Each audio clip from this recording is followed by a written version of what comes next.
रायगड महाराष्ट्रासह देश विदेशातील ताज्या बातम्या पाहण्यासाठी मॅक्स इंडिया लाईव्ह चॅनलला सबस्क्राईब करा आणि बेल आयकॉन दाबायला विसरू नका. वैशाली भोईर माजी सरपंच भाषण, अरुणा गाताडे माजी उपसरपंच विद्यमान सदस्य भाषण, सतीश मस्कर माजी सदस्य पोसरी, अनंत मस्कर माजी सदस्य पोसरी, विलास ठोंबरे माजी सरपंच गोकुळपाडा. पागल हो जाते हैं क्या?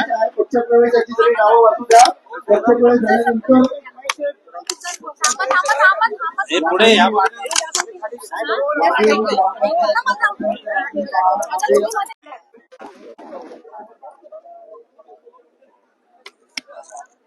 अक्षय बाळाराम डोंगरे टेंबरी, आकाश डोंगरे, निखिल डोंगरे करतो आणि रंगमंचाच्या वतीनं सादर होत असलेल्या या कार्यक्रमात यापुढचे निवड करणं आपण सगळ्यांसाठी आम्ही सादर करणार आहोत.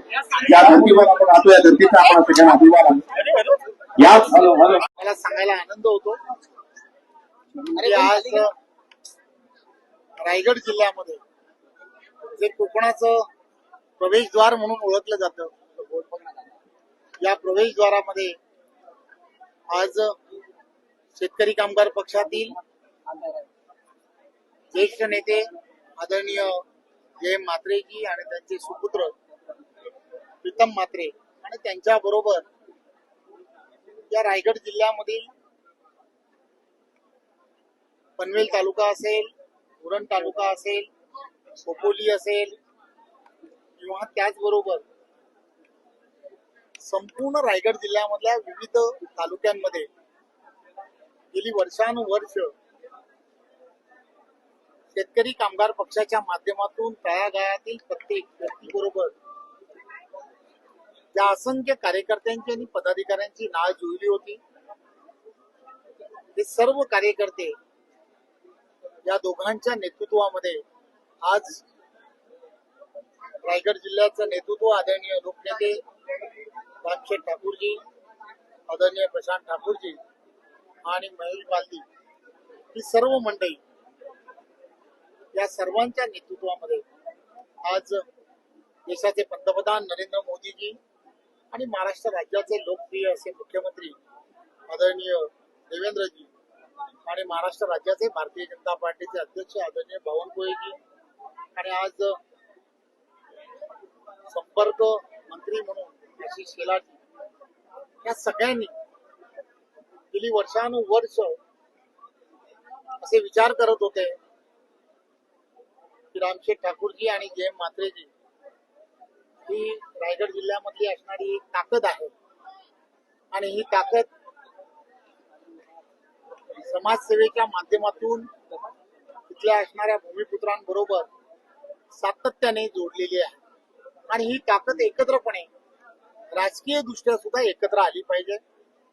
आणि आज तो योग ज्याला म्हणतात तो जुळला आणि आज या सर्व मंडळींनी त्यांच्या बरोबर असणाऱ्या सर्व सहकाऱ्यांबरोबर लोकप्रतिनिधींबरोबर आज भारतीय जनता पार्टीमध्ये प्रवेश केला.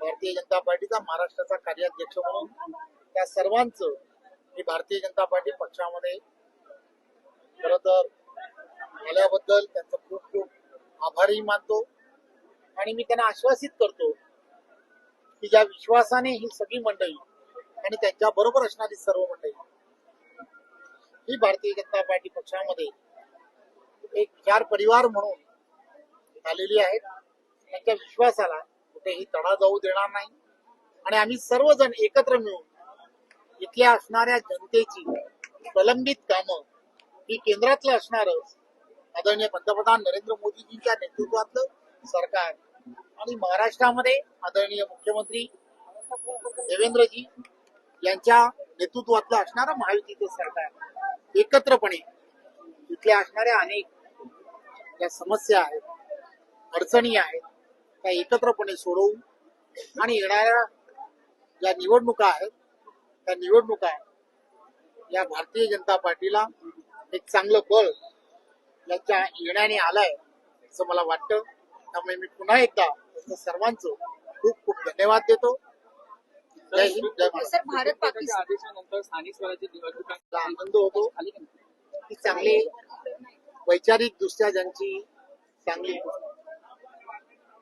समाजामध्ये ज्यांना विचारलं जातं अशी काही मंडळी ही सातत्याने भारतीय जनता पार्टी पक्षामध्ये आदरणीय पंतप्रधान नरेंद्र मोदीजींच्या नेतृत्वात आणि आदरणीय देवेंद्रजींच्या नेतृत्वात ही मोठ्या प्रमाणात येताना दिसतात आणि त्याचाच आज आपण सर्वांनी परिपाठ पाहिला असेल की आज हा झालेला मोठा प्रवेश. त्यामुळे ज्या ज्या ठिकाणी अशी मंडळी भारतीय जनता पार्टीमध्ये येत असेल त्या ठिकाणी आम्ही त्यांचं नक्की स्वागत सर भारत पाक युद्ध थांबलेलं आहे. धन्यवाद.